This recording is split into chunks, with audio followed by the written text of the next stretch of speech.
Big boss హౌస్లో 7th week captaincy task అయితే హోరాహోరీగా జరుగుతున్న బిగ్ బాస్ 2 టీంలుగా ఎడదీసి గులాబీపురం జిలేబీపురం అని టీంలుగా ఎడదీసి వీళ్ళ మధ్య టాస్క్ అయితే పెట్టేసుకుంటూ వచ్చింది. ఫస్ట్ టాస్క్లో మాత్రం జిలేబీపురం టీం అంటే గెలుచుకుంటూ వచ్చింది. ఆ టాస్క్లో కెప్టెన్సీలో ఇక మొదటి స్థానంలోనే ఇంకా పల్లవి ప్రసాద్ నిలవడం అయితే జరిగింది. అయితే గులాబీపురం టీంలో అర్జున్, అలాగే పల్లవి ప్రసాద్, ఇంకా సందీప్, ఇంకా అశ్విని ఉండడం అయితే జరిగింది. కెప్టెన్సీ టాస్క్లో రెండో టాస్క్ అయితే పెట్టేసుకుంటూ వచ్చింది.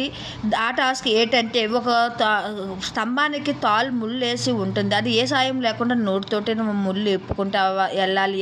ఎవరు తక్కువ టైంలో ఇప్పుతారో వాళ్ళే కెప్టెన్సీ టాస్క్ రెండో టాస్క్లో విన్నర్ అని తెలియజేస్తున్నారు. అయితే ఈ టాస్క్లో కూడా పల్లవి ప్రశాంత్ విజయం సాధించినట్లు వార్తలు అయితే వస్తున్నాయి.